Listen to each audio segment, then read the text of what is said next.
Hello and welcome to week 3. Time is flying by, and this week is a super important week because we are really getting into our literacy narratives now. Before I start talking about this week, I just want to give you a friendly reminder about your inquisitive assignments. If you haven't done any yet, you might want to consider doing one this week. The end of the semester seems so far away. These inquisitives, they will take a bit of time. You cannot knock all of these out in an hour at the end of the semester. And do remember they are due that last week. So make sure that you are pacing yourself with those inquisitives and that you do not forget about them. So you had some ideas last week talking about your literacy narratives. You had a great discussion. I really enjoyed reading your thoughts and ideas and seeing how you commented on your classmates' ideas as well. And hopefully you are ready to go and you have a good outline. You've brainstormed. You have a good foundation of what you are going to be writing for your literacy narrative, which of course is an experience or event that you've had that has something to do with reading and writing. So remember all of the things that we have talked about so far with our Norton chapter. You can always keep referring back to that if you need some ideas. You will see our assignments rubric as well in the directions of our literacy narrative that you're going to look at this week as you write your rough draft. We also have a lesson on dialogue. Dialogue is something that sometimes novice writers struggle with. We don't really know how to insert it. Sometimes we're puzzled about how to format it.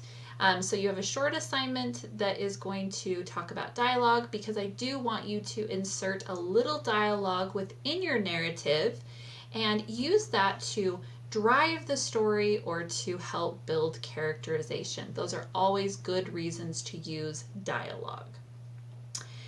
This assignment also that you see in this introduction, this is on narrative hooks. This is not an assignment that you need to turn in. This is just a helpful worksheet that you can look at if you still need some help figuring out how you're going to begin your story. The beginning of a narrative is so important because this is where we either grab our audience's attention or we fall a little flat, and sometimes our readers can get bored right away. So we have to hook them.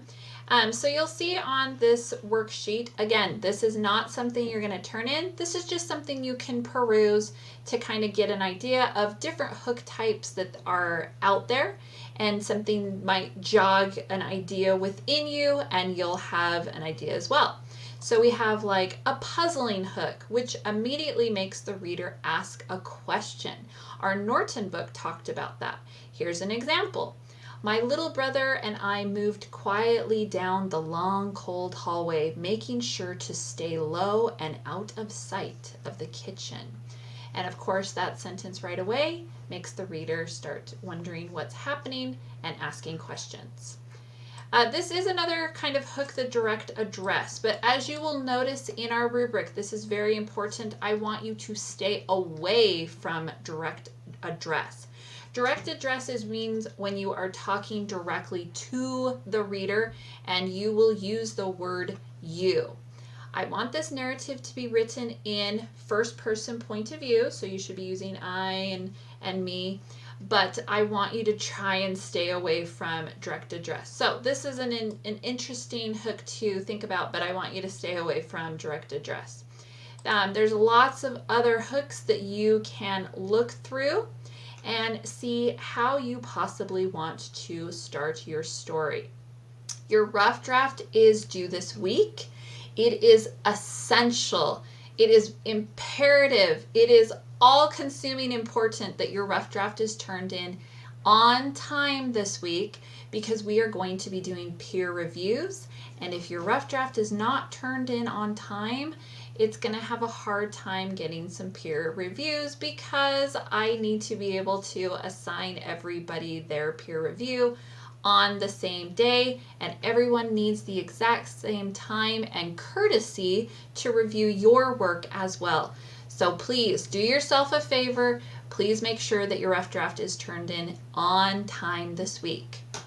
We are ready to get started, and I'm excited to read your rough drafts. Good luck!